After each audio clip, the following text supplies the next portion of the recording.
The whole office had a running bet that nobody could make Vera Lindqvist smile. Real money, a jar on someone's desk, 2 years untouched. They roped me in on my second week, slid the jar toward me like a dare. And 3 months later, in a silent conference room full of people who'd wagered against me, the impossible happened. But it wasn't me who cracked. She laughed first, and the look on everyone's faces when she did, I'll remember it forever. Let me back up, because the whole legend of the Ice Queen falls apart the second you understand what she actually was. I joined the firm as a junior architect, lowest rung, still learning where the good coffee was hidden. And on my first day, 3 separate people warned me about Vera. She was the best designer in the building, everyone agreed on that, the kind of talent that made partners nervous. But she was cold. Glacial. She didn't do small talk, didn't come to the after-work drinks, didn't laugh at the jokes in meetings, didn't soften for anyone. People had theories. She thought she was better than everyone. She had no sense of humor. She was just built wrong somehow. The nickname had been around so long that I don't think half the office remembered it was cruel. And there was the jar. 2 years running, a pool of money for whoever could make Vera Lindqvist genuinely smile. Not the tight professional almost smile she'd give a client. A real one. Nobody had ever claimed it. On my second week, they pushed it at the new person, laughing, telling me to take my shot. And I remember looking at that jar full of coworkers' money and feeling something turn in my stomach. Because it seemed like a horrible thing to do to a person. To make a game out of them, to treat someone's guardedness like a lock to be picked for cash. I didn't sign up. I told them I'd pass, and they laughed like that was cute, like I just hadn't been beaten down by her yet. So I did the only thing that felt right. I decided I just wasn't going to play. I'd work near her, I'd treat her like a colleague and a human being, and I'd let the jar sit there gathering dust. Here's the thing nobody tells you about the coldest person in the room. If you stop trying to win them, you start actually seeing them. I saw that Vera got in an hour before everyone else, when the office was quiet, because that's when she did her best work. I saw that she was ruthless about ideas, but never about people. She'd tear a bad design to pieces and never once make it personal. I saw that she read paperback novels at lunch, alone, with the cover bent back, completely absorbed. A different person for those 30 minutes. I saw that she drank her coffee black and burnt, and always winced at the first sip and drank it anyway. So I just talked to her, like a person. I'd ask what she was reading. She'd give me a one-word answer and I'd say something about it, and leave. No agenda, no jar. I brought her the good coffee once, from the place across the street, because I'd figured out she hated the office stuff, and I set it on her desk and walked away before she could turn it into a thing. She looked at it for a long moment like it was a puzzle. It took weeks before she said more than a sentence to me. But slowly, she did. I learned she'd designed a building 3 cities away that I'd actually stood inside once and loved without knowing it was hers. I learned she was funny. Not warm funny, but dry, precise. A scalpel of a sense of humor that she kept sheathed around people who hadn't earned it. I learned she noticed everything and said almost none of it. And then one late evening, both of us the last ones in the office, she told me why. She didn't mean to, I think. It just came out. She'd been at another firm before this one, years ago. Younger, warmer, open.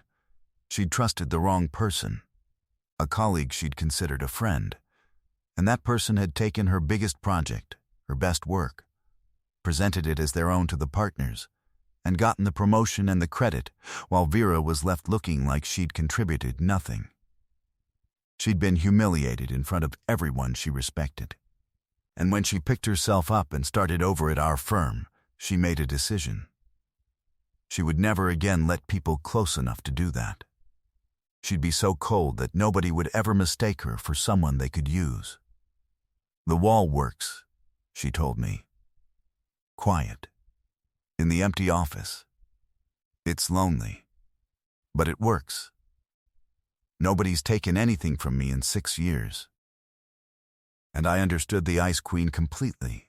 Then, she wasn't built wrong. She wasn't arrogant. She was a person who'd been burned so badly, she'd chosen frost over ever feeling that fire again. The whole office had spent 2 years betting money on cracking open a woman whose only crime was protecting herself. I told her that.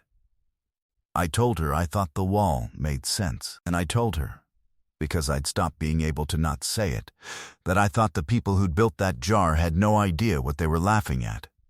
Her face did something complicated, and she said, "You never put money in it, did you?" I froze. "You know about the jar?" And she looked at me with something I hadn't seen before, something almost like amusement, and she said, "I've known about the jar since the day they started it. This office couldn't keep a secret if its life depended on it." She let that sit. Everyone who's ever tried was so obvious. Performing at me, waiting for the smile like it was a prize. A pause. "You just brought me coffee and never mentioned it. 2 years, and you're the only one who didn't play." The moment it actually happened was a week later, in a design review. Big meeting, partners, the whole team, half of whom had money riding against me and didn't know Vera knew any of it.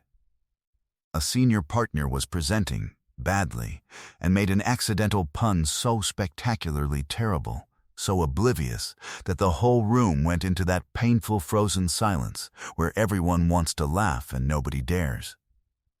And Vera laughed, out loud, before anyone. First, a real, helpless, delighted laugh that she couldn't stop, that she pressed a hand over her mouth to try to catch, and failed. The Ice Queen, laughing first, in a full conference room, at a terrible pun, 2 years into the untouchable bet. The room went dead silent, every single person who'd put money in that jar staring at her like the sky had cracked. And Vera, still laughing, looked directly across the table at me, not at any of them, at me, and I understood exactly what she was telling everyone in that room. She wasn't the prize anyone had won. She'd decided, on her own terms, in her own time, that she was done being frozen, and she wanted them all to know it wasn't a trick that thawed her. It was being seen. Nobody collected the jar. It didn't feel like anyone's to collect. The bet had been about breaking her, and instead, she'd broken it, laughing first, taking the whole thing back from every person who'd made a game of her. We've been together 2 years now. She still doesn't do small talk. She's still the most exacting person I've ever met, still reads paperbacks alone at lunch, still winces at bad coffee and drinks it anyway. But the wall has a door in it now, and I'm allowed through, and on the other side is the warmest, funniest, most loyal person I have ever known. All that ice, and underneath it, this. So here's what I keep thinking about. We love to decide that cold people are just cold. It's easier than asking what happened to them. But the frostiest person in your office, your class, your life, chances are they weren't born that way. Chances are someone taught them that warmth was dangerous, and they believed it, because it kept them safe. You don't melt a person like that by trying to win them. You do it by refusing to play the game everyone else is playing. By just seeing them, quietly, and letting them decide, on their own terms, when they're ready to laugh. And when they finally do, when they laugh first, you'll understand that they were never made of ice at all. Just a fire that someone, once, made them afraid to feel.